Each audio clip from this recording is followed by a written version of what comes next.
ওমরে ফারুকের ইন্তেকালের ঘটনাটা শুনবেন? শুনতে চান? উনি স্বপ্নে দেখলেন একটা লাল মোরগ ওনাকে 3টা ঠোকর মেরেছে। কয়টা? উনি জুমার নামাজে, জিলহজ মাসের শেষ সপ্তাহে জুমার নামাজে বললেন যে একটা লাল মোরগ 3টা ঠোকর মেরেছে। মুগীরা ইবনে শুবা রাদিয়াল্লাহু তাআলা আনহুর দাস আবু লুলু আল মাজুসি, এই লোকটা খঞ্জর বানাতে পারতো। মুগীরা রাদিয়াল্লাহু তাআলা আনহুর দাস। মুগীরা প্রতিদিন 4 দিরহাম করে চার্জ করতো, যেহেতু দাস। সে এসে বিচার দিল, আমিরুল মুমিনিন, মুগীরা আমার থেকে বেশি টাকা চায়, জুলুম করে। ওমরে ফারুক বললেন, তাই? তুমি কি কাজ জানো? বলে, আমি খঞ্জর বানাতে জানি। বাড়ি কই? পারস্য। আরে তুমি খঞ্জর বানাতে জানলে তো 4 দিরহাম অনেক কম, সে তো আরো বেশি টাকা নেওয়া দরকার ছিল তোমার থেকে।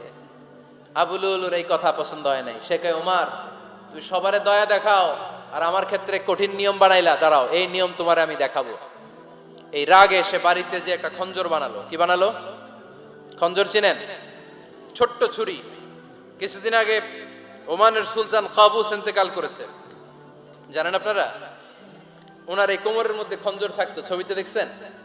আরব শায়েখ যারা সুলতান আমির, কোমরে কি থাকে? ছোরা থাকে, খঞ্জর।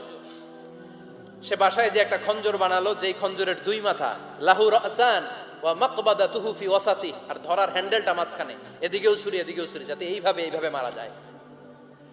সে ধার দিতে লাগলো আর বলল, ওমর দাঁড়াও, তোমারে আমি দেখাবো। ওমরে ফারুক মসজিদে নববীর ইমাম, ফজরের নামাজের সময় এ আবু লুলু আল মাজুসি বুরনুস পরে, চাদর পরে, লুকিয়ে লুকিয়ে, সে অগ্নি উপাসক, মুমিন নয়। ওমরে ফারুক অ্যাটাক করার জন্য গেলেন মসজিদে নববীতে। ওয়াকানু ইউসাল্লুনা বিগালাস, তখন ওনারা অন্ধকারে নামাজ পড়তো। নামাজের সময় যখন হলো, লুকিয়ে লুকিয়ে প্রথম কাতারে ওমরে ফারুকের পিছনে মুয়াজ্জিনের পাশেই দাঁড়ালো, হাতে খঞ্জর। একামত হলো, ওমরে ফারুক সালাত শুরু করলেন, ফজরের সালাত, আল্লাহু আকবার। নামাজ শুরু করলেন, সূরা ফাতিহা বললেন। আরেকটা সূরা যখন পড়তে যাবেন, in the meantime Abu Lulu এই খঞ্জর নিয়ে ওমরে ফারুকের বুকের মধ্যে 3টা স্টেবিং করলেন। একটা মারলেন নাভির নিচে, মারার সাথে সাথে পাকস্থলী কেটে গেল। আরেকটা মারলেন পাজরে, পাজর ছিঁড়ে গেল। 3টা মারার পরে ওমরে ফারুক বললেন, কাতালানি আল কাল, এক কুকুর আমাকে মেরে ফেলেছে। পেছন থেকে এক সাহাবীকে টান মেরে সামনের দিকে নিয়ে গেলেন, তুমি নামাজের ইমামতি করাও। আর ওমরে ফারুককে বাকিরা ধরাধরি করে পেছনে নিতে আরম্ভ করলেন। আর এই আত্মাই আক্রমণ যে করেছে, সে কাতারের মাঝখান দিয়ে যেতে আরম্ভ করলো আর 2 দিকে ছুরি মারতে আরম্ভ করলো। 13 জন সাহাবীর গায়ে ছুরি মেরেছে, 7 জন সাহাবা স্পট ডেথ, জায়গায় মৃত্যু।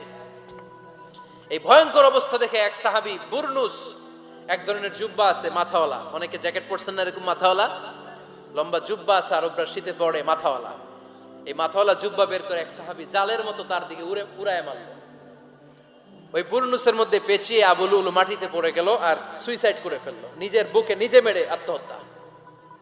যেই সাহাবীকে ইমামতির জন্য দাঁড় করালেন, উনি ছোট্ট সূরা দিয়ে, প্রথম রাকাতে সূরা আল কাউসার, দ্বিতীয় রাকাতে সূরাতুল ইখলাস দিয়ে নামাজ শেষ। ওমরে ফারুক বেহুশ। ওমরে ফারুক কি? হ্যাঁ, বেহুশ। সবাই কান্নাকাটি করতেছে, সবাই দেখতে গেলেন, এখন হুঁশ ফিরে না। মুখের মধ্যে, মুখ খুলে রাষ্ট্রের চিকিৎসক মুখের মধ্যে দুধ দিলেন, ওই নাভি দিয়ে দুধ বের হয়ে যায়, পাকস্থলী কেটে ওখান দিয়ে দুধ বের হয়ে যাচ্ছে। তারা বলল, ওনারে বাঁচানো সম্ভব না, দেখেন হুঁশ ফিরে কিনা। হুঁশ ফিরলে ওনার পরে কে আমির হবে, উনি যেন প্যানেল ঠিক করে দিয়ে যায়। সবাই তাকিয়েছে ওমরে ফারুকের চোখের দিকে। আল্লাহর মেহেরবানিতে ঘন্টা খানিক পরে উনি চোখ খুললেন। চোখ খোলার পরেই বলেন নাই, ও মা আমি মরে যাই। চোখ খোলার পরে উনি বলেন নাই, কে মারলো আমারে। চোখ খোলার পরে উনি বলেন নাই, আমার পরে নেতা কে হবে। চোখ খোলার পরে সর্বপ্রথম কথাটি ছিল, আসল্লান নাস, আমার নেতৃত্বে যে ফজরের নামাজটা শুরু হয়েছিল, এটাকে ঠিক মতো তোরা পড়েছিলি? আমার নেতৃত্বে যে ফজরের জামাত শুরু হয়েছিল, সেটা ঠিকঠাক মতো সমাপ্ত হয়েছিল কিনা আগে বল। আসল্লান নাস, নামাজটা হয়েছে কিনা বল। সুবহানাল্লাহ কইতে পারলেন না? This is Omar, hour super hero. নেতা অনেকগুলো লাগে না, এরকম নেতা একটাই যথেষ্ট, যে গোটা বিশ্বকে কাঁপায় দিতে পারে। চিল্লায় বলো ঠিক কিনা? আমরা চাই আমাদের ছেলেগুলো ওমরে ফারুকের মতো বড় হোক। আমরা চাই আমাদের ছেলে মেয়েগুলো খাব্বাব, খুবাইব, সাইয়েদনা আলী, উসমান, আবু বকর রাদিয়াল্লাহু তাআলা আনহুর অনুসরণে বড় হোক, ঠিক কিনা? আমরা একটা ওমর চাই যিনি আমাদেরকে সালাতের শিক্ষা দিয়ে গিয়েছেন, ইন্তেকালের আগে বলেছেন সাল্লান নাস। এজন্য আমরা যেন নামাজ কখনো নষ্ট না করি। আল্লাহর জমিনে দিন বাস্তবায়ন আসাদ্দুহুম ফি আমরিল্লাহি ওমর রাদিয়াল্লাহু তাআলা আনহুর মতো এত কঠোর কেউ ছিলেন না। তাই দিন বাস্তবায়নে আমরা যেন কাউরে ছাড় না দেই। সবার আগে আল্লাহর দিন, সবার আগে আল্লাহর কোরআন, সবার আগে আমার ইসলাম, ঠিক কিনা? আজকে আমরা সাইয়েদনা ওমরে ফারুকের বায়োগ্রাফি সম্পর্কে জানবো। ওমরে ফারুক রাদিয়াল্লাহু তাআলা আনহু, the super hero of this উম্মাহ। এই উম্মার সুপার হিরো তিনি, ঠিক কিনা? ওনার মুখের আগে লাঠি চলতো বেশি। সুবহানাল্লাহ পড়বেন না? মাঝে মাঝে লাঠি চালানোরও দরকার আছে না নাই? সাইয়েদনা ওমরে ফারুক আমাদের জন্য অনুপ্রেরণা। Is the real super hero of Muslim উম্মাহ। তিনি এই উম্মার রিয়েল সুপার হিরো। এজন্য ওনার জীবনী থেকে আমরা কিছু শিক্ষা নেওয়ার চেষ্টা করব ইনশাআল্লাহ। পড়েন সাইয়েদনা ওমরে ফারুক কিভাবে ইসলাম ধর্ম গ্রহণ করলেন, কিভাবে বিশ্বনবীর প্রাণের কলিজার টুকরা হলেন, এটা দিয়ে আমরা শুরু করি।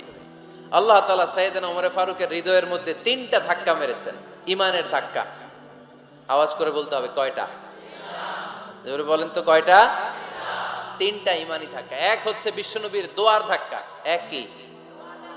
দোয়ার ধাক্কা। 2 হচ্ছে সূরা হাক্কা দিয়ে দিয়েছেন আল্লাহ এক ধাক্কা, সুবহানাল্লাহ পড়বেন না? 3 হচ্ছে সূরাতু তাহা দিয়ে আল্লাহ দিয়েছেন আরেকটা ধাক্কা। এই 3টা ইমানি ধাক্কা যখন সাইয়েদনা ওমরে ফারুকের হৃদয়ে লাগলো, উনি পড়তে আরম্ভ করেছেন আশহাদু আল্লা ইলাহা ইল্লাল্লাহ ওয়া আশহাদু আন্না মুহাম্মাদান আবদুহু ওয়া রাসূলুহু। চিল্লায়ে পড়েন আল্লাহু আকবার। বিশ্বনবী মক্কায় বসে বসে তাহাজ্জুদের সালাত পড়ে আল্লাহর কাছে দোয়া করলেন, আল্লাহুম্মা আইজ্জাল ইসলাম বিআহাব্বির রাজুলাইনি ইলাইক। ও আল্লাহ, 2 জন লোকের নাম বলবো, 2 জনের দরকার নেই। এই 2 জনের একজনকে আপনি ইসলামের সুশীতল ছায়া তলে এনে ইসলামকে বিজয় দান করে দেন। মুহূর্তের মধ্যে দোয়াটা কবুল করে নিয়েছে কে? বিশ্বনবী বললেন, আল্লাহ 2 জনের নাম বলবো আজকের দোয়ায়। আবি জাহাল ইবনে হিশাম, হয়তো হিশামের বেটা আবু জাহেলকে আপনি ইসলামের ভিতরে নিয়ে আসেন, কিংবা ওমর ইবনুল খাত্তাব, খাত্তাবের বেটা ওমরকে আপনি ইসলামের ছায়া তলে নিয়ে আসেন। ওমরে ফারুকের জন্য দোয়াটা কবুল করে নিয়েছে কে? মক্কার যে অবস্থা, আল্লাহর হাবিব সাল্লাল্লাহু আলাইহি ওয়াসাল্লাম বুঝলেন মক্কার এই 2 জনের একজন যদি আমার সাথে না থাকে তাহলে মক্কায় দাওয়াতি কাজ চালিয়ে যাওয়া যাবে। আল্লাহর বললেন, আল্লাহ বেশি চাই না, এই 2 জনের একজন, হয় আবু জাহেল নয় ওমর, হয় আবু জাহেল নয় ওমর। বিশ্বনবী যখন দোয়া করলেন, এই দোয়ার একটা ইমানি ধাক্কা, নুরানি ধাক্কা সাইয়েদনা ওমরে ফারুকের হৃদয়কে স্পর্শ করে ফেলল। দোয়া ইজ লাইক এ মিসাইল। এই যে আমরা দোয়া করি, এটা মিসাইলের মতো। যুদ্ধে মিসাইল হামলা করে না? মিসাইল হামলা করার পরে এই মিসাইল লক্ষ্য বস্তুতে যে ভেদ করে, ঠিক কিনা? তেমনি দোয়ার মতো যদি আপনি দোয়া করতে পারেন, আপনি যেই জন্য দোয়া করেছেন ঠিক ওই জায়গায় যে আপনার দোয়া স্পর্শ করে। সুবহানাল্লাহ পড়বেন না? বিশ্বনবীর দোয়ার মাধ্যমে প্রথমে সাইয়েদনা ওমরে ফারুকের হৃদয়ে এক ধাক্কা লাগলো। 2 নম্বরে রব্বুল আলামিন সূরাতুল হাক্কা দিয়ে ওমরে ফারুকের হৃদয়ের মধ্যে দিলেন এক ধাক্কা। পড়েন আল্লাহু আকবার। কোরআনের ভেতরে সূরাতুল হাক্কা নামে একটা সূরা আছে না নাই? আল হাক্কাতু মাল হাক্কা ওয়া মা আদরাকা মাল হাক্কা। পড়েন আল্লাহু আকবার। বিশ্বনবী যখন দোয়া করলেন, ওই দোয়া যখন সাইয়েদনা ওমরে ফারুকের হৃদয়ে স্পর্শ করলো, সাইয়েদনা ওমরে ফারুক সব সময় বিশ্বনবীরে ফলো করতে আরম্ভ করলেন। বিশ্বনবী ডানে গেলে লুকিয়ে লুকিয়ে ওমর ফারুক ডানে যায়, বিশ্বনবী বায়ে গেলে লুকিয়ে লুকিয়ে ওমরে ফারুক বায়ে যায়। বিশ্বনবী একবার মসজিদুল হারামে যে নামাজ পড়তে শুরু করলেন, ওমরে ফারুক তখন বিশ্বনবীর পিছু পিছু ছদ্মবেশে পেছন থেকে যে বিশ্বনবী কিভাবে নামাজ পড়ে দেখতে শুরু করলেন। বিশ্বনবী ইন দা মিন টাইম এশার নামাজে আল হাক্কাতুম আল হাক্কা তেলাওয়াত শুরু করে দিলেন। আল হাক্কাতুম আল হাক্কা তেলাওয়াত শুরু করে দিলেন। তেলাওয়াত করতে করতে বিশ্বনবী যখন তেলাওয়াত করতেছে, ওমরে ফারুক এরকম দুলতেছে আর মজা পাচ্ছে। ওমিয়া বিশ্বনবীর কণ্ঠ বুঝি আমার মতো কণ্ঠ, আপনার মতো কণ্ঠ, আহমদ বিন ইউসুফের কণ্ঠ, আব্দুল বাসিতের কণ্ঠ না? আহা, বিশ্বনবীর গলায় যে কি সুরের ঝংকার আল্লাহ দিয়েছেন, কি সুরের লহরী আল্লাহ দিয়েছেন, একবার যে শুনতো পাগল হয়ে যেত। আল্লাহু আকবার। বিশ্বনবী সূরা হাক্কা মন্ত্রমুগ্ধ তেলাওয়াতে, মন্ত্রমুগ্ধ সুর দিয়ে, মন্ত্রমুগ্ধ কণ্ঠ দিয়ে তেলাওয়াত করতে লাগলেন। এশার সালাতে ওমরে ফারুক তুলতে লাগলেন। ওমরে ফারুক যত শুনেন অবাক হয়ে যায়, যত শুনেন অবাক হয়ে যায়, যতই শুনে অবাক। কিরে? কারণ তিনি আরবি ভাষা বুঝতেন। এত সুন্দর শব্দের গাঁথুনি, এত প্রাঞ্জল বর্ণনা, এত সুন্দর অন্তমিল, এটা কবিতা না হয়ে পারে না। উনি মনে মনে ভাবলেন এটা মনে হয় কবিতা, it might be poem, it could be poem. Muhammad মনে হয় কবি হয়ে গেছে, তার কাব্য প্রতিভা দিয়ে সে এটা বানিয়েছে। তা না হলে এত সুন্দর কথা, এটা কবিতা না হয়ে পারে। ইন দ্য মিন টাইম বিশ্বনবী কিন্তু দেখতেছে না যে পেছনে ওমর। বিশ্বনবী তেলাওয়াত করছিলেন। ইন দ্য মিন টাইম বিশ্বনবী পড়ছিলেন ওমা হুয়া বিকাউলি শাইরিন কলিলাম মা তুমিনুন। এই আয়াতের অর্থ হলো এটা কোনো কবির কথা নয়, খুব অল্প সংখ্যক লোকই তোমরা ঈমান আনো। সুবহানাল্লাহ পড়ে। এটাকে বলে কোইন্সিডেন্ট। কোইন্সিডেন্ট, হুট করে অনেক সময় মিলে যায়। যায় কি যায় না? আপনি একজনের কথা ভাবতেছেন ভাবতেছেন, বাজারে গেলেন, বাজারে যেই দেখেন ওই লোকটা দাঁড়ায় আছে, এরকম হয় কি হয় না? কোইন্সিডেন্ট। ওমরে ফারুক মনে মনে যেটা ভাবতেছে ওই কথা দিয়ে বিশ্বনবী তেলাওয়াত করতেছে। আল্লাহু আকবার। বিশ্বনবী যে আয়াত তেলাওয়াত করছিলেন, আয়াতের অর্থ হলো এটা কোনো কবির বানানো কবিতা না, খুব অল্প সংখ্যক লোকই তোমরা ঈমান আনো। ওমরে ফারুক আটকে উঠলেন, থমকে দাঁড়ালেন। ঘটনা কি? আমি মনে মনে ভাবলাম, কিরে এত সুন্দর কথা, এটা তো মানুষের কথা হতে পারে না, এটা নিশ্চয়ই কবিতা, কবির কথা। কিন্তু মুহাম্মদ এখন আবার পড়তেছে ওমা হুয়া বিকাউলি শাইর, এটা কোনো শায়েরের, কবির কথা নয়। কলিলাম মা তুমিনুন, অল্পই তোমরা ঈমান আনো। তার মানে আমার মনে যা চলে মুহাম্মদ এটা টের পায়। মুহাম্মদ গণক। নাউজুবিল্লাহ পড়বেন না? মুহাম্মদ অনেক বড় মাপের একজন গণক। মানুষের হৃদয়ে কি চলে, মনে মনে কি ভাবে, মুহাম্মদ না দেখেও বলে দিতে পারে। ইন দা মিন টাইম বিশ্বনবী পরের আয়াতে পড়লেন ওয়ালা বিকাউলি কাহিনিন কলিলাম মা তাযাক্কারুন। এই আয়াতের অর্থ হলো এটা কোনো গণকের বানানো গণনা নয়, খুব অল্প সংখ্যক লোকই তোমরা উপদেশ হিসেবে এটাকে মানো। সুবহানাল্লাহ পড়েন। এবার আর ওমরে ফারুকের সহ্য হয় না, কি আজীব তামাশা। প্রথমে মনে করলাম কবিতা, মোহাম্মদ কয় কবি না, সে কবি না, এটা কবিতা না। তারপর ভাবলাম সে গণক, সে আয়াত পরে পরে বলে দিল এটা গণনা নয়, তাহলে এটা কি? এটা কি কবিতাও না, গণনাও না, তাহলে এটা কি? বিশ্বনবী তখন বললেন তানজিলুম মির রাব্বিল আলামিন। সুবহানাল্লাহ পড়েন। পরের আয়াত ছিল তানজিলুম মির রাব্বিল আলামিন। এটা দুনিয়ার কোনো কবির বানানো কবিতা না, এটা কোনো গণকের গণনা না, এটা কোনো সাহিত্যিকের বানানো সাহিত্য নয়, এটা মহাবিশ্বের পরিচালক রব্বুল আলামিনের কাছ থেকে পাঠানো কিতাব কোরআন। সূরা হাক্কার ধাক্কায় ওমরে ফারুক কাইত। প্রথমে ধাক্কাটা লাগলো যে দোয়া। বিশ্বনবী তাহাজ্জুদে কেঁদে দোয়া করলেন, আল্লাহ হয় আবু জাহেলরে দিবা নাইলে ওমরে দিবা। ওই দোয়া ওমরে ফারুকের হৃদয়ে ছোঁয়া লেগেছে। এরপরে হাক্কা, সূরাতুল হাক্কা দিয়ে দিলে এক ধাক্কা। এই ধাক্কা খেয়ে উথাল পাথাল হৃদয়ের মধ্যে, হায় রে এ কি বাণী, এ কেমন কথা, কে মুহাম্মদ? তারপরও শয়তানের ওয়াসওয়াসা আছে না নাই? আল্লাহ বলে যতই ওয়াসওয়াসা ওমরকে দেয়া হোক, আমি ওমরে ফারুককে এই মুসলিম উম্মতের সেনাপতি বানিয়ে ছাড়বো, আমি সেনাপতি বানাবো। এবার 3 নাম্বার ডোজ। ডাক্তারের কাছে গেলে প্রথমে দেখবেন সিম্পল ডোজ দেয়, নরমাল ওষুধ, এটাতে কাজ না হলে ডোজ বাড়ায়, একেবারে কাজ না হলে অ্যান্টিবায়োটিক মারে, আছে না নাই?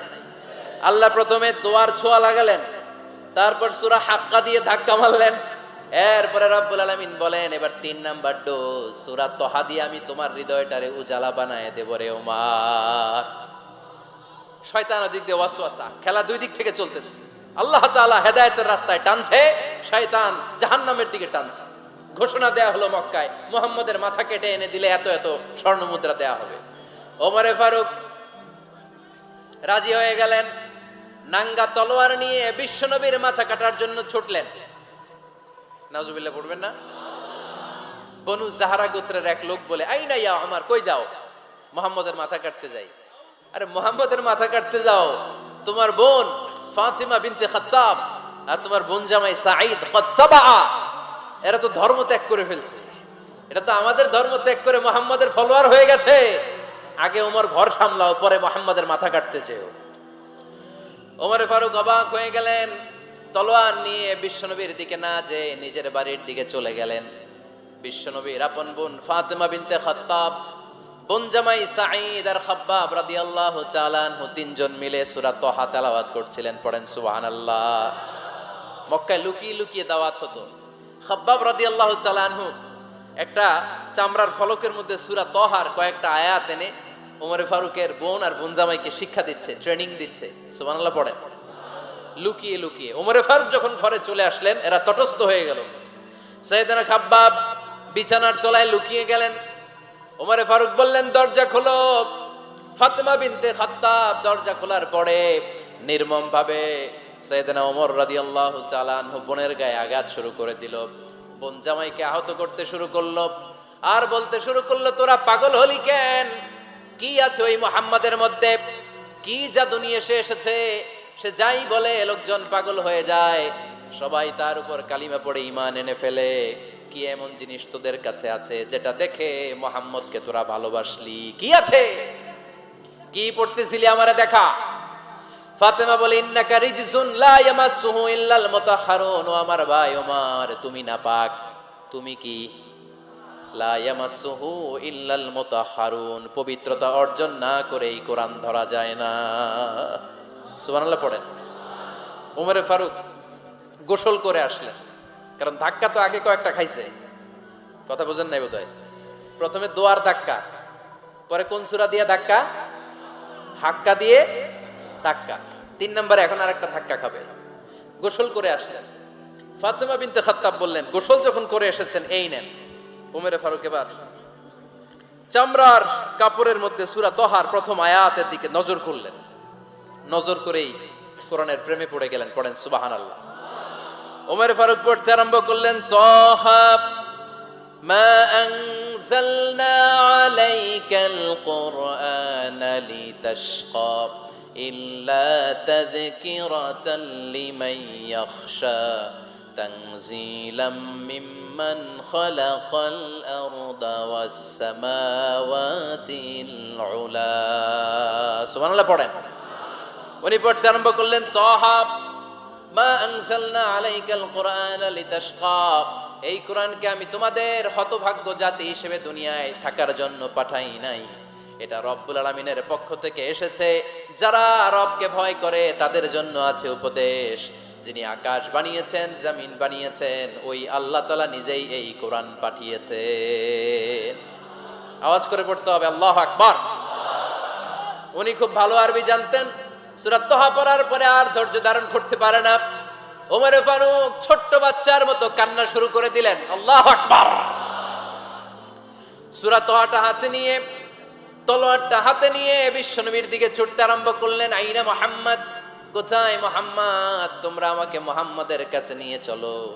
বিশ্বনবী তখন সাফা পাহাড়ের পাদদেশে দারুল আরকাম ইবনে আলকামের ঘরে লুকিয়ে লুকিয়ে কোরআনের দাওয়াত দিতেন।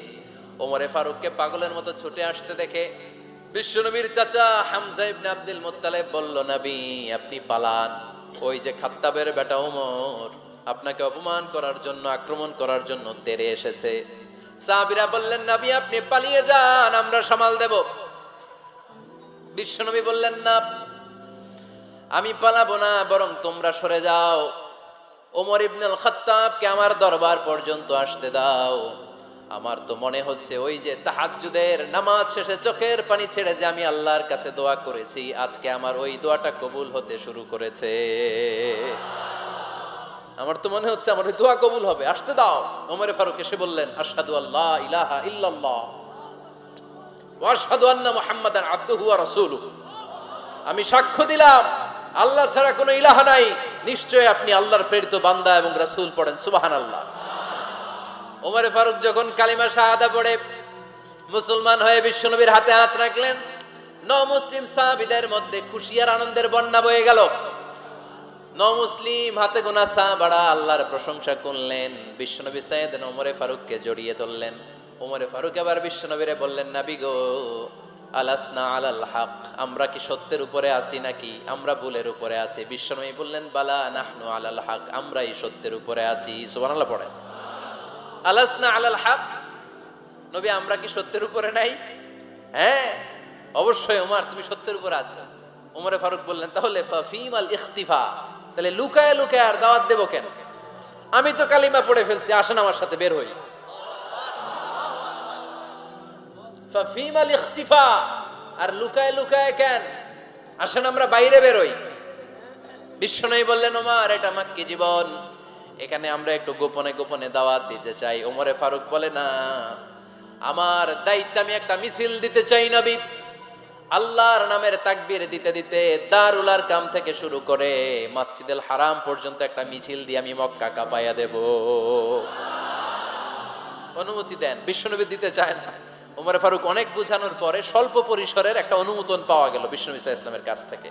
কিন্তু মিছিল যে দিবে, মিছিলের জন্য লোকের দরকার আছে না নাই? এখানে লোক নাই, আমি একাই মিছিল দিতেছি। এটা জমবে, মিছিল জমবে। খুঁজে উনি 11 জন মুসলিম সাহাবা পেলেন। কয়জন? ওমরে ফারুক বললেন, 11 জনই সই। এই 11 জন নিয়েই আমি আল্লাহর নামের তাকবীর দিব। 2 লাইন করলেন। কয় লাইন? 2 লাইন। পেছনে 6 জন, আর এই লাইনের নেতা বানালেন বিশ্বনবীর চাচা হামজাকে রাদিয়াল্লাহু তাআলা আনহু। আর সামনে 5 জন, তার আগে দাঁড়ালেন উনি নিজেই। তাহলে 6 6 12। বললেন, এই 2 লাইনই আমরা তাকবীর দিতে দিতে, বেশি না, এই দারুল আরকামের ঘর থেকে, আপনারা জানেন যে সাফা মারোয়া এখন যে সাই হয়, এই সাফার পাদদেশে ছিল দারুল আরকামের ঘর।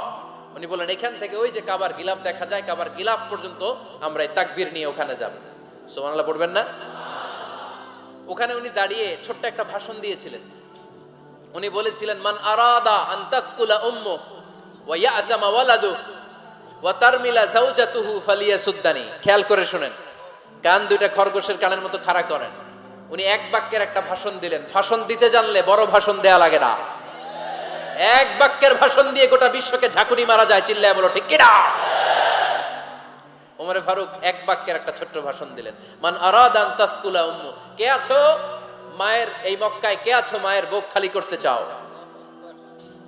ইয়াজামা ওয়ালাদু, কে আছো বাচ্চাগুলারে, নিজের সন্তানগুলোরে ইয়াতিম বানাতে চাও? কে আছো তারমিলা যাওজাতুহু, নিজের স্ত্রীকে বিধবা বানাতে চাও? ফালিয়া সুদ্দানি, বুকের পাটা থাকলে আমি ওমর রে থামাও।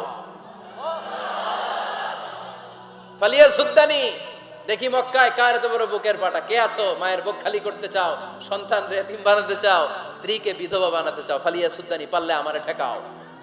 এই বলে উনি আল্লাহু আকবার, আল্লাহু আকবার, আল্লাহু আকবার বলে স্লোগান শুরু করে দিলেন। এক এক স্লোগানে মক্কার মরুজমিন থারথার করে কাঁপতে আরম্ভ করলো। এই মিছিল মক্কার কেউ দেয় না।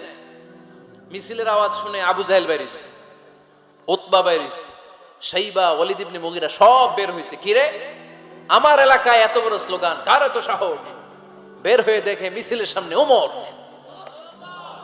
ওমর রে দেখে দিছে এক দৌড়। কারণ ওমরে ফারুককে থামানোর মতো বাপের বেটা মক্কায় দ্বিতীয়টা কেউ ছিল না। আওয়াজ করে বলেন ঠিক কিনা?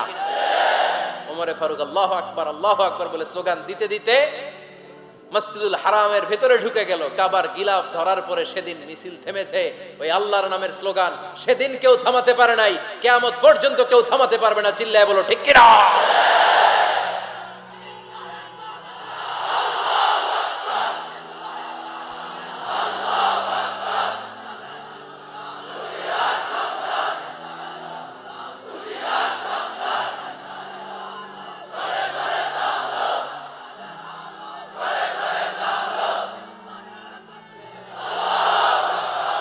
ওই রকম একটা ওমরের দরকার, আমাদের বেশি চাই না। জোরে বলেন ঠিক কিনা? দাও খোদা দাও আমায় আবার ওমর দারাজ দিল, দাও খোদা দাও আমায় আবার ওমর দারাজ দিল, দাও আলীর মতো বীর সেনানি, আলীর মতো বীর সেনানি জাগাতে নিখিল, দাও খোদা দাও আমায় আবার উমর দারাজ দিল। সুবহানাল্লাহ পড়েন। একটা উমর লাগবে, চিল্লায় বলেন কয়টা? ওই উমরের অপেক্ষায় বাংলাদেশ সহ গোটা মুসলিম উম্মাহ, ঠিক কি না? একটা উমরই যথেষ্ট। আমাদের সেন্ট্রাল লিডারশিপ নাই তো, আমাদেরকে এদিকে লাথি মারলে আমরা ওইদিকে যাই, ওদিক থেকে গুতা মারলে আমরা এদিকে যাই। আমাদের রিপ্রেজেন্টেটিভ, আমাদের প্রতিনিধিত্ব করার মতো কোনো কেন্দ্রীয় লিডারশিপ নেতৃবৃন্দ গোটা বিশ্বে নাই, ঠিক কি না? আমরা সেই ওমরে ফারুকের অপেক্ষায়, আমরা সেই ইমাম আল মাহাদির অপেক্ষায়। এই ওমরে ফারুক আমাদের মডেল, ঠিক কি না? থার্ড ইন পজিশন এই পুরা উম্মতের মধ্যে ওনার পজিশন নাম্বার 3। 1 নাম্বার পজিশন বিশ্বনবীর, কার? 2 নাম্বার পজিশন কার? আবু বকর। 3 নাম্বার পজিশন কার? ওমরে ফারুকের। বিশ্বনবী বলতেন লা নবিয়্যা বা'দি, লা নবিয়্যা বা'দি, আমার পরে কোনো নবী নাই। ওয়ালা রাসূলা, আমার পরে কোনো রাসূলও নাই। আমার নবীর পরে আর কোনো নবী আছে? আমার নবীর পরে আর কোনো রাসূল আছে? এই যে কাদিয়ানি যে একটা সম্প্রদায় আছে, এরা কি মুসলিম নাকি অমুসলিম? মুসলিম সম্প্রদায়ের সাথে এদের কোনো সম্পর্ক নাই, চিল্লা বলেন ঠিক কি না? এরা যদি মুসলমান হতে চায়, আমার নবী দ্য লাস্ট মেসেঞ্জার বিশ্বনবীকে খাতামুন নবী হিসেবে সংবাদ সম্মেলন করে গোটা বিশ্বকে জানাই দিতে হবে, তারপরে তাদেরকে আমরা মুসলিম হিসেবে স্বীকৃতি দিব, চিল্লায় বলেন ঠিক কি না? তা না হলে তারা কোন ধর্মের এটাকে জানাই দিতে হবে। No inferiority complex, no identity crisis. Identity ক্রাইসিসে থাকা যাবে না। আপনারা কোন ধর্মের এটা জানায় দেন। আপনারা বিশ্বনবীরও শেষ নবী মানবেন না, আবার মুসলিম বলেও নিজেদেরকে ট্যাগ লাগাতে চাইবেন। সাধারণ মুসলমানরা এটা এই ধোঁকাবাজি মানে না, চিল্লায় বলেন ঠিক কি না? আমার নবীর পরে কোনো নবী নাই, আমার রাসূলের পরে কোনো রাসূল নাই, ঠিক কি না? আল্লাহর হাবিব বলতেন লাউ কানা বা'দি নাবিয়্যুন লাকানা উমর, তবে আমার পরে যদি নবী হওয়ার যোগ্যতা কারো থাকে, আমার ওমরের ওই যোগ্যতা আছে। সুবহানাল্লাহ পড়েন। প্রভু তুমি বলেছো রাসূল দেবে না, বলনি দেবে না ওমর, বলনি দেবে না হামজা তারি, খালিদ বিজয় সমর। প্রভু তুমি বলেছো রাসূল দেবে না, বলনি দেবে না ওমর, বলনি দেবে না হামজা তারি, খালিদ বিজয় সমর। প্রভু তুমি বলেছো রাসূল দেবে না। সুবহানাল্লাহ পড়েন। এজন্য আমরা একটা ওমর চাই। কয়টা? বেশি লাগবে? নেতার মতো নেতা কয়টা লাগে? জোরে বলেন কয়টা? Enough, that's enough. ওমরে ফারুক আওয়ার সুপার হিরো। ওনার সাথে বিশ্বনবী সাল্লাল্লাহু আলাইহি ওয়াসাল্লামের মুসাহারার সম্পর্ক ছিল। ওমরে ফারুক যে বিশ্বনবীর শ্বশুর, এটা অনেকে জানেই না। ওমরে ফারুক রাদিয়াল্লাহু তাআলা আনহু বিশ্বনবীর শ্বশুর ছিলেন। এটা আজকে নতুন শুনছেন, কে কে হাত তোলেন? দেখছেন হুজুর? সঠিক বলছি না আমি? অনেকে আমরা জানি না। মাশাআল্লাহ, জানতে লজ্জা নাই, শিখতে লজ্জা নাই। লজ্জা হচ্ছে অজ্ঞতায় আর মূর্খতায়, ঠিক কি না? আমরা শিখতে রাজি আছি। যে কথা বলে আমরা তার ছাত্র। আমার আগে হুজুর কথা বলতেছিলেন, আমরা ছিলাম ছাত্র। এখন আমি কথা বলতেছি, এখন আমরা সবাই হয়ে গেছি ছাত্র, ঠিক কি না? যিনি বলেন তিনি শিক্ষক, বাকিরা আমরা ছাত্র, ঠিক কি না? 4 খলিফার 2 খলিফা, ইসলামের 4 খলিফার 2 খলিফা বিশ্বনবীর মেয়ের জামাই, আর বাকি 2 খলিফা বিশ্বনবীর শ্বশুর। সুবহানাল্লাহ পড়েন। সাইয়েদনা আলী রাদিয়াল্লাহু তাআলা আনহু, সাইয়েদনা উসমান যুন নূরাইন বিশ্বনবীর মেয়ের জামাই। উসমান রাদিয়াল্লাহু তাআলা আনহুর কাছে বিশ্বনবী 2 মেয়েকে বিয়ে দিয়েছিলেন। একজন মারা যাওয়ার পরে আরেকজন। বিশ্বনবী বলেছেন এরপরে আরেকটা থাকলে ওইটারও বিয়ে দিতা। সুবহানাল্লাহ পড়বেন না? 2 জন ছিল মেয়ের জামাই আর 2 জন ছিল শ্বশুর। সাইয়েদনা আবু বকর শ্বশুর, বিশ্বনবীর স্ত্রী আম্মাজান আয়েশা রাদিয়াল্লাহু তাআলা আনহার বাবা। বিশ্বনবীর স্ত্রী আম্মাজান হাফসা রাদিয়াল্লাহু তাআলা আনহার বাবা ছিল সাইয়েদনা ওমরে ফারুক। চিল্লায় পড়েন আল্লাহু আকবার। জান্নাতের পজিশন না, সাইয়্যিদু কুহুলিল জান্নাহ। জান্নাতে যত নারীরা যাবে, নারীদের সর্দারিনী হবে সাইয়্যিদাতুনা ফাতেমা রাদিয়াল্লাহু তাআলা আনহা। এই ফরিদপুরের যত ইয়াং স্টারেরা তোমরা যারা জান্নাতে যাবে, তোমাদের লিডার হবে সাইয়েদনা হাসান আর হুসাইন রাদিয়াল্লাহু তাআলা আনহুমা। আর বয়স্ক মুরব্বীরা যারা জান্নাতে ঢুকবেন, আপনাদের লিডার হবে সাইয়েদনা আবু বকর আর সাইয়েদনা ওমর ফারুক রাদিয়াল্লাহু তাআলা। সুবহানাল্লাহ পড়তে পারলেন না? ওমরে ফারুক এটা সাধারণ কোনো ক্যারেক্টারিস্টিক্স নয়। ওনাকে আল্লাহ তাআলা নলেজও দিয়েছেন, আবার দিনদারিও দিয়েছেন। আমার দিনী ভাইয়েরা, খেয়াল রাখবেন, কোনো আলেমের মধ্যে বা কোনো নেতার মধ্যে যদি এই দুইটার সমন্বয় আপনি পান, যে তার জ্ঞানও আছে আবার দিনদারিও আছে, he belongs the knowledge and he belongs the তাকওয়া, সে গোটা বিশ্বকে জয় করে ফেলবে। ঠিক কিনা? যার মধ্যে জ্ঞান আছে, যার মধ্যে তাকওয়া আছে, তারা কেউ থামায় রাখতে পারে? ওমরে ফারুককে এই দুই নেয়ামত দিয়ে ধন্য করেছে কে? সহিহ বুখারীর বর্ণনা, বিশ্বনবী সাহাবীদের সামনে একটা স্বপ্নের কথা বলছেন। বিশ্বনবী বললেন, আমি স্বপ্নে দেখলাম আমার আঙ্গুলের ফাঁকা থেকে দুধ বের হচ্ছে, আমি তৃপ্তি সহকারে দুধ খেলাম। খাওয়ার পরে দেখলাম আঙ্গুলের মধ্যে একটু দুধ লেগে আছে। আমার আঙ্গুলে অতিরিক্ত লেগে থাকা দুধটা আমি ওমরে ফারুকের মুখের মধ্যে লাগিয়ে দিলাম। সাহাবারা বললেন, ইয়া রাসূলুল্লাহ, ইয়া হাবিবাল্লাহ, মাযা আওয়ালতা বিহি, এই স্বপ্নের আপনি কি ব্যাখ্যা করলেন, আমরা তো বুঝলাম না। বিশ্বনবী বললেন, আওয়ালতু বিহি আল ইলম, আমি এই দুধ দিয়ে জ্ঞানের ব্যাখ্যা করেছি, কারণ ওমরকে আল্লাহ যেই জ্ঞান দিয়েছে গোটা বিশ্বের কাউকে এত জ্ঞান দেয় না। এজন্য স্বপ্নে যদি কেউ দেখেন যে আপনি দুধ খাচ্ছেন, তার মানে আল্লাহ তাআলা আপনার জ্ঞান বাড়ায় দিবে। ওমরে ফারুককে দুধ খেয়ে অতিরিক্ত দুধের অংশটা বিশ্বনবী আবু বকর রাদিয়াল্লাহু তাআলা আনহুর মুখে দেন নাই, সাইয়েদনা উসমানের মুখে দেন নাই, আলী রাদিয়াল্লাহু তাআলা আনহুর মুখে দেন নাই। স্বপ্নে ওই অতিরিক্ত লেগে থাকা দুধটা বিশ্বনবী ওমরে ফারুকের ঠোঁটের মধ্যে লাগিয়ে দিয়েছেন। এই হাদিস থেকে প্রমাণ হয় আল্লাহ তাআলা জ্ঞানের নেয়ামতে সাইয়েদনা ওমরে ফারুককে ধন্য করেছেন। আবার বুখারীর বর্ণনা, বিশ্বনবী সাল্লাল্লাহু আলাইহি ওয়াসাল্লাম আরেকটা স্বপ্নের বর্ণনা দিচ্ছেন। তিনি বললেন, তোমাদের সবাইকে স্বপ্নে আমার সামনে দাঁড় করানো হলো। আমি দেখলাম তোমাদের কারো জুব্বা নাভি পর্যন্ত, কারো জুব্বা হাঁটু পর্যন্ত, কারো জুব্বা টাকনু পর্যন্ত। ওমরে ফারুককে যখন স্বপ্নে আমার সামনে দাঁড় করিয়ে দেয়া হলো, আমি দেখলাম ওমরের জুব্বা এত লম্বা, ওমর টেনে হিচড়ে তার জুব্বা নিয়ে সামনে হেঁটে যাচ্ছে। সাহাবারা বললেন, ফামাযা আওয়ালতা বিহি ইয়া রাসূলুল্লাহ, ও আল্লাহর রাসূল, এই স্বপ্ন দিয়ে আপনি কি বুঝাতে চাইলেন, আমরা কিছু বুঝলাম না। বিশ্বনবী বললেন, আউয়ালতু বিহি আদ-দীন, আমি এই হাদিসের দ্বারা দ্বীনের ব্যাখ্যা করলাম, যার জামা যত লম্বা তার দ্বীনদারি তত বেশি। বুঝতে পারেন? স্বপ্নে দেখলেন কোন সাহাবীর জুব্বা নাভি, কোন সাহাবীর হাঁটু, কারোটা টাকনু, কিন্তু ওমরে ফারুকের জুব্বা এত লম্বা, ইয়াজুরু সাওবাহু, তিনি তার জুব্বা টেনে হিচড়ে যাচ্ছেন। বিশ্বনবী বললেন, এটা দ্বারা আমি দ্বীন, আমি তাকওয়া, দ্বীনদারি, তাকওয়া, এটার ব্যাখ্যা করেছি। তার মানে ওমরে ফারুকের তাকওয়ার সামনে সব তাকওয়া পানি হয়ে যাবে। কোন সুবহানাল্লাহ। আল্লাহ তাআলা সাইয়েদনা ওমরে ফারুককে দ্বীনের জ্ঞান দিয়েছেন, তাকওয়া দিয়েছেন। যুবক ভাইয়েরা, যাকে আল্লাহ তাআলা দ্বীনের জ্ঞান দেয়, যাকে আল্লাহ তাআলা তাকওয়ার এই গুণ দিয়ে সমৃদ্ধ করে, তার জন্য গোটা বিশ্বের সব দরজাগুলোকে ওপেন করে দেয় কে? কত বড় মুত্তাকি ছিলেন সাইয়েদনা ওমরে ফারুক। মদিনার সমাজে কয়জন মুনাফিক ছিল বিশ্বনবী ছাড়া কেউ বলতে পারতেন না। বিশ্বনবী কোন সাহাবীকে মুনাফিকদের লিস্ট দিয়ে যান নাই, একজন সাহাবী ছাড়া। দেখি কেউ বলতে পারেন কিনা ওই সাহাবীর নাম?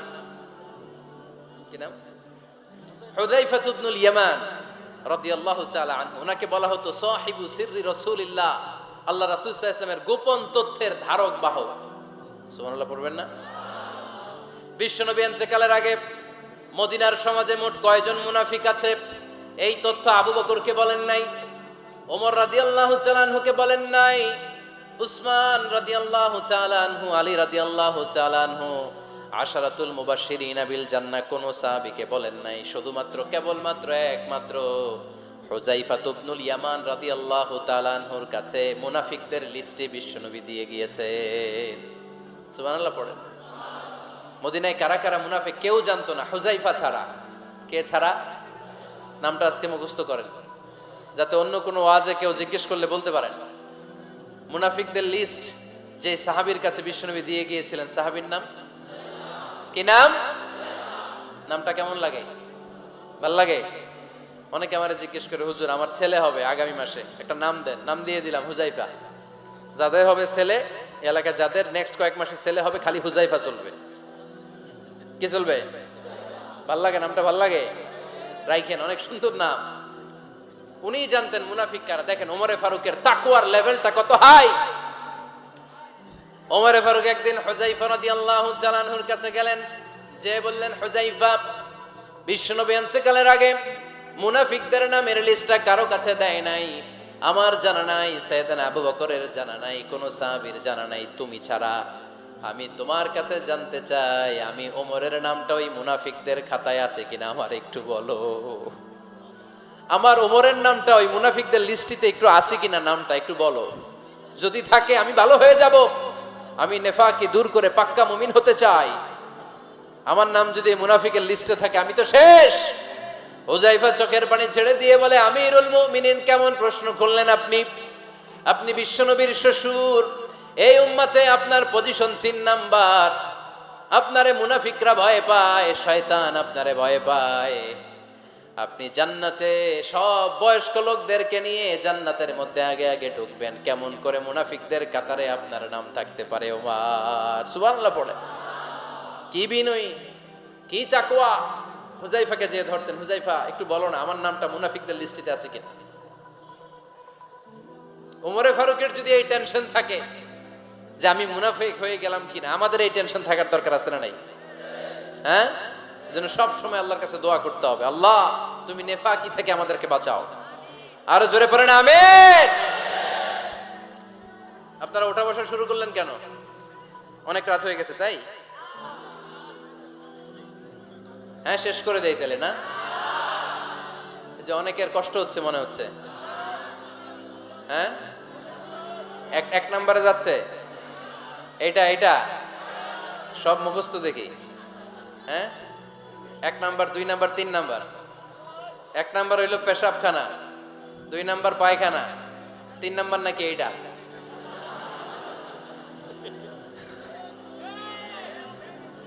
আছে না নাই? না। সিগারেট কোন মুসলমান খেতে পারে? সিগারেট হয় টোবাকো প্ল্যান্টস থেকে, তামাক পাতা। ফরিদপুরে চাষ হয় নাকি? হয়।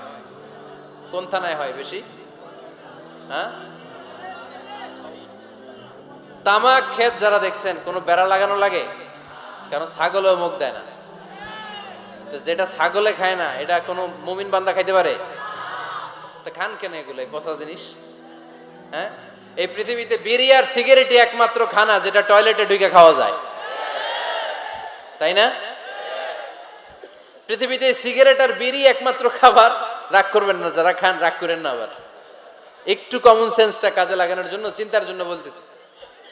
এটাই পৃথিবীর একমাত্র খাবার যেই খাবারের গায়ে এই খাবারের বদনাম লেখা থাকে, স্মোকিং কজেস ক্যান্সার। ধূমপান কর্কট রোগের কারণ, ধূমপান স্বাস্থ্যের পক্ষে ক্ষতিকারক, লেখা থাকে না? আচ্ছা ধরেন ফরিদপুরের একটা কোম্পানি নতুন চানাচুর বের করছে, ওই চানাচুরের গায়ে লেখা, এই চানাচুর খাওয়ার 1 ঘন্টার মধ্যে বমি শুরু হবে আর ডায়রিয়া হবে। খাবেন? কি কইবেন? তুই খা। দোকানদারে কি কইবেন? তুই খা, তোর বমি হোক, তোর 14 গোষ্ঠীর ডায়রিয়া হোক, আমি টাকা দিয়ে এগুলো কিনবো না, ঠিক কিনা? কারণ এই প্রোডাক্টের গায়ে এই প্রোডাক্টের বদনাম লেখা, এটা আমরা কিনবো কেন? কিন্তু সিগারেটের উপরে সিগারেটের বদনাম লেখা থাকার পরেও আমরা খাই, টয়লেটে বসে খাই। আহা, এটার মধ্যে একটা পয়জন আছে, এটাকে বলে স্লো পয়জন, নিকোটিন। এটা আপনার লাং, ফুসফুসকে শেষ করে দিবে। Slow poison. সিগারেট খাওয়া অনেকটা আত্মহত্যা শামিল। বিষ খেলে সাথে সাথে মরে, সিগারেট খেলে ধুকে ধুকে মরে।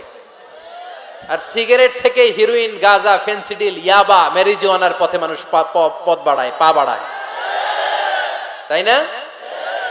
এগুলো খাবেন না। ওয়ালা তুলকু আইদিকুম ইলা তাহলুকা। নিজেকে স্বেচ্ছায় ধ্বংসের দিকে ঠেলে দিও না। জীবনটা অনেক সুন্দর, জীবনটা অনেক রঙিন, আল্লাহর দেয় জীবনটাকে উপভোগ করার দরকার আছে না নাই? এই জন্য সিগারেটকে এই ফরিদপুরের প্রোগ্রাম থেকে আমরা আজকে নো বলে দিলাম। কি বলে দিব? আওয়াজ করে সবাইকে আমরা সবাই একসাথে বলবো, সিগারেটকে কি বললাম? মনে থাকবে না? মাহফিলের প্যান্ডেল থেকে বাইর হয়ে আবার ইয়েস, হ্যাঁ না, ইয়েস করা যাবে না। সিগারেটকে কি বললাম? নো। ওমর ফারুক রাদিয়াল্লাহু তাআলা আনহু আমাদের সুপার হিরো, আমাদের সবাই বলেন আমাদের। উনি কত বড় সুপার হিরো শুনেন। উনি জুমার খুতবা দিচ্ছেন। কি দিচ্ছেন? মসজিদে নববীতে। খুতবার মাঝখানে হঠাৎ বললেন, ইয়া সারিয়াতাল জাবাল, ইয়া সারিয়াত ইবনে জানিমিল জাবাল। এই কথা বলেই আবার খুতবা দিতে শুরু করলেন। ওনার এই ইয়া সারিয়াত ইবনে জানিমিল জাবালের সাথে আগের কথারও কোনো মিল নাই, পরের কথারও কোনো মিল নাই। জুমার নামাজের পর মুসল্লি সাহাবারা ধরলেন, বললেন, ইয়া আমিরাল মুমিনিন। খুতবার মাঝখানে হঠাৎ করে ইয়া সারিয়াত ইবনে জালিমিল জাবাল বলে আপনি চিৎকার করলেন কেন? আপনার এই বাক্যের সাথে আপনার খুতবার আগের বাক্যের কোনো মিল নাই, আপনার খুতবার পরের বাক্যেরও কোনো মিল নাই। এই কথা আপনি কারে বললেন? কারে উদ্দেশ্য করে বললেন? এই কথার তাৎপর্য কি আমাদেরকে বুঝিয়ে বলেন। ওমরে ফারুক বললেন, আমি যখন খুতবা দিচ্ছি আমি দেখতে পেলাম ওই যে কয়েক মাস আগে আমি আমার মুসলিম সেনাবাহিনী পারস্যে আক্রমণের জন্য পাঠিয়েছি, বর্তমান ইরানের ওই বিশাল এলাকাতে পারস্যে আমি আমার ব্যাটালিয়ন পাঠিয়েছি। আমি হঠাৎ করে দেখতে পেলাম আমার মুসলিম বাহিনীর সেনাপতি যুদ্ধের এক পর্যায়ে তার ডানে আছে উপত্যকা, বায়ে আছে পাহাড়, সে পাহাড়ি রাস্তা ছেড়ে দিয়ে উপত্যকার দিকে যেতে শুরু করেছে। আমি দেখতে পেলাম আমার মুসলিম বাহিনী যদি উপত্যকার দিকে ছুটে বেড়ায়, কাফির মুশরিকরা আমার মুসলিম বাহিনীকে কচুকাটা করে ফেলবে। তাই আমি এখান থেকে তাদেরকে কমান্ড দিয়ে বলেছি, ইয়া সারিয়াতাল জাবাল, উপত্যকার দিকে নয় পাহাড়ের দিকে যাও, তাহলেই তোমাদের বিজয় নিশ্চিত হয়ে যাবে।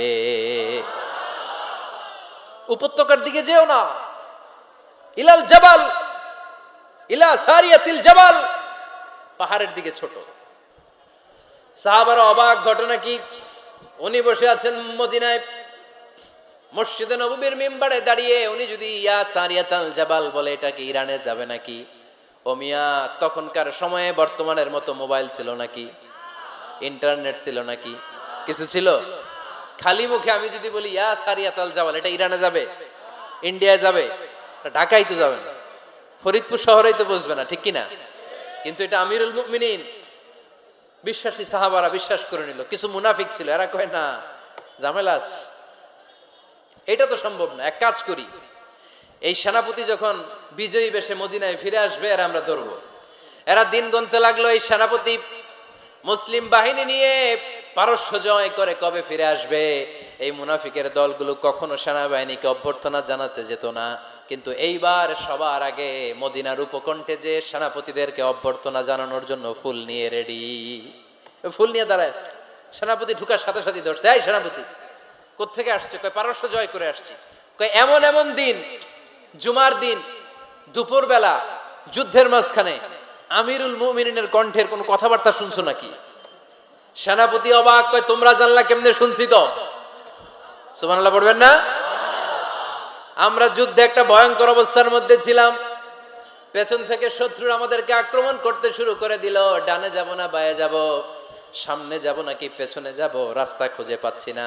ডান দিকে ছিল আমাদের উপত্যকার রাস্তা, বাঁ দিকে ছিল পাহাড়ি পথ। আমরা সোজা পথ হবে মনে করে উপত্যকার দিকে ছুটতে আরম্ভ করলাম। হঠাৎ করে আমিরুল মুমিনিনের কণ্ঠ বজ্র কণ্ঠে আমার কানের মধ্যে ভেসে আসলো।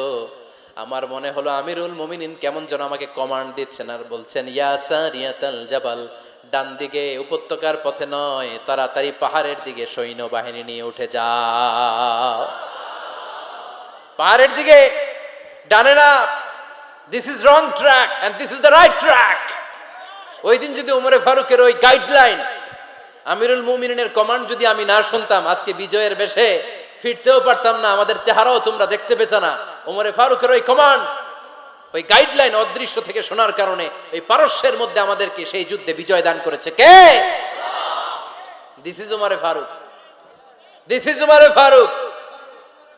বিশ্বনবী বলছেন, ওমর মা লাকিয়াকা শাইতানু সালিকান ফাজ্জান ইল্লা সালাকা ফাজ্জান গায়রা ফাজ্জিক। ওমর, শয়তান ইবলিস যদি তোমার কোনো রাস্তা দিয়ে হাঁটতে দেখে, শয়তান ওই রাস্তা রেখে দিয়ে অন্য রাস্তা দিয়ে হাঁটে।